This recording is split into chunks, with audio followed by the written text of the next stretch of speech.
Oh my god, animated movies are crushing it this year! Now, this movie has a bit of a backstory to it. It was mostly made by Blue Sky Studios, the ones who brought us the Ice Age movies and the Peanuts movie, owned by 20th Century Fox. But when Disney bought Fox and Blue Sky Studios was shut down, production on this movie was cancelled due to its LGBT themes. Sometime later, Annapurna Pictures picked it up and gave it CPR, and Netflix agreed to distribute it. So now it is finally out. I finally watched it, so let's talk about it.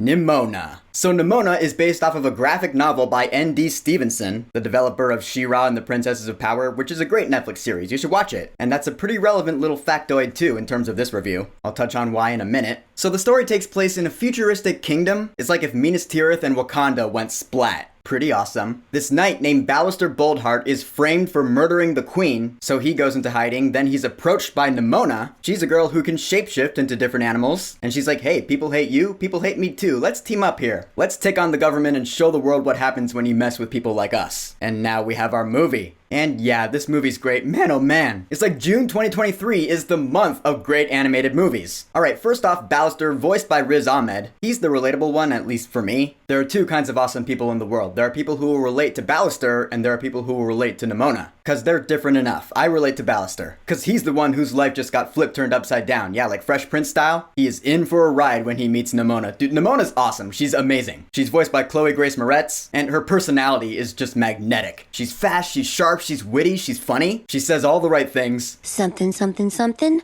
We win.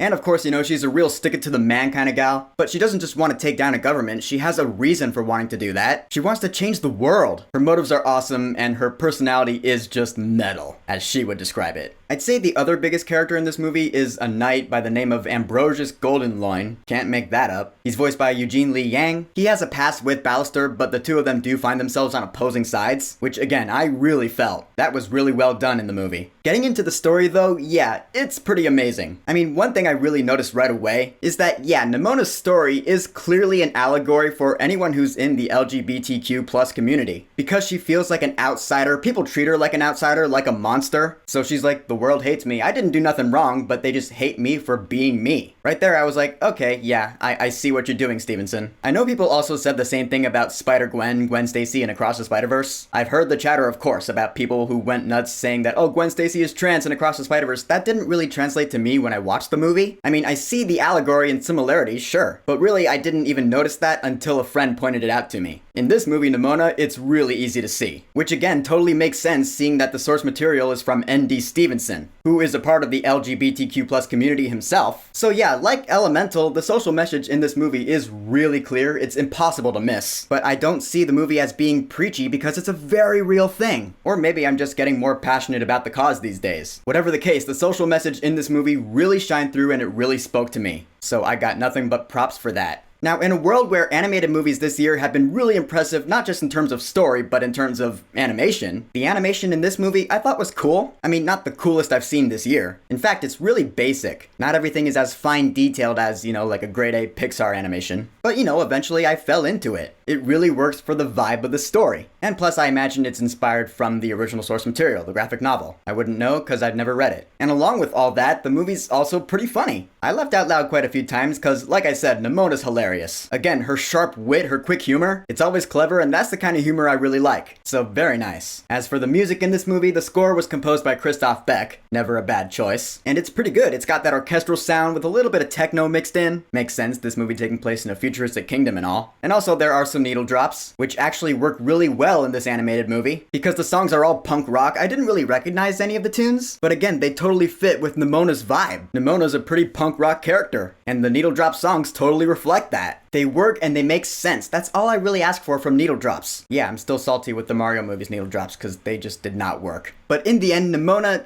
dude, I swear, half the movies on my top 10 movies of the year list at the end of this year are gonna be animated movies. This movie's fun, it's exciting, it's emotional, it really spoke to me. This is pretty much what would happen if N.D. Stevenson made a Disney princess movie. Or a Disney medieval fantasy movie, you know what I mean. It's awesome, it's on Netflix, you should check it out. It's a hell of a lot better than Indy 5. So Nimona, have you watched it yet? What are your thoughts on it? And what's your favorite animated movie that we've gotten this year so far? Whatever you think, go ahead and leave a comment. And of course, thank you for subscribing. Peace!